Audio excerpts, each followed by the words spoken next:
Hi friend, చూడండి ఈరోజు మనమైతే కాకరకాయ కారం చేసుకుందాం. ఎలా చేయాలో చూపిస్తా. పావు కేజీ కాకరకాయలు అయితే తీసుకున్నాను. చూడండి, కాకరకాయలు లైట్గా ఇలా పైన పైన ఈ పొట్టు తీసుకొసుకుందాం. మరి ఎక్కువ కాదు, లైట్గా తీసేసుకుందాం. ఈ బొడుపులు మాత్రమే తీసుకుంటే సరిపోతుంది.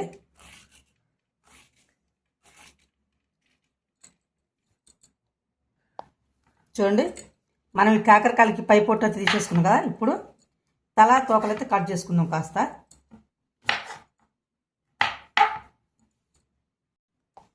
ఇలా పొడవుగా కోసుకొని, చూడండి మన ఇష్టం. చిన్నగా అయితే చిన్నగా కోసుకోవచ్చు, పెద్దగా అయితే పెద్దగా కోసుకోవచ్చు. నేనైతే కొంచెం పొడవుగానే కోసుకుంటున్నాను. ఈ సైజులో ఉండాలి ముక్కలు. చూడండి, కాకరకాయ ముక్కలు అయితే కట్ చేసుకొని అయిపోయింది కదా. ఇప్పుడు మనం మిరపకాయలు ఎంచుకుందాం. ముందుగా ఇప్పుడు కొంచెం ఆయిల్ తీసుకుందాం, ఎందుకంటే మిరపకాయలు వేయించడానికి. చూడండి, మిరపకాయలు అయితే వేసుకుందాం.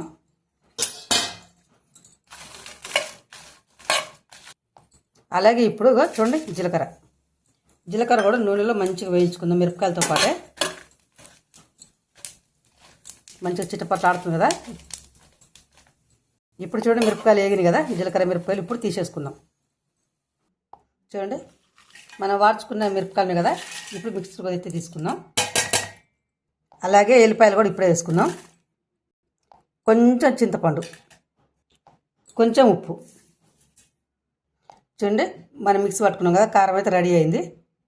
ఇప్పుడు మనం కాకరకాయ ముక్కలు సరిపోను ఆయిల్ తీసుకుందాం. నూనె కొంచెం ఎక్కువ పడుతుంది కాకరకాయ ముక్కలకి. చూడండి, ఇప్పుడు మనం కట్ చేసి పెట్టుకున్నాం కదా కాకరకాయ ముక్కలు, అవి అయితే వేసుకుందాం.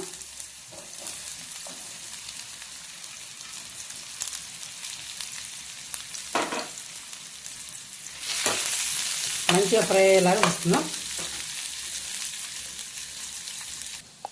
చూడండి, కాకరకాయ ముక్కలకైతే ఉప్పు వేద్దాం. కొంచెం వేస్తే మంచిగా ఉప్పు పడుతుంది అనమాట ముక్కలకి. చేదు అంతగా అనిపించదు.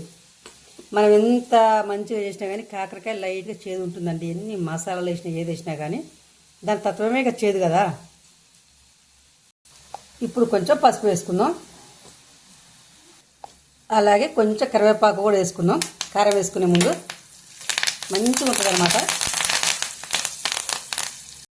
చూడండి, మనం తయారు చేసుకున్న కారం ఉంది కదా, ఇప్పుడు వేసుకుందాం. చూడండి, కారం వేసుకున్నాక ఎలా ఉందో. ఎంత వాసన అంటే అంత వాసన, సూపర్ అంటే సూపర్గా ఉంది. చూడండి ఫ్రెండ్, ఈ కాకరకాయ ఫ్రై మనం వేడివేడి అన్నంలో వేసుకొని తింటే ఉంటుంది సూపర్ అంటే సూపర్.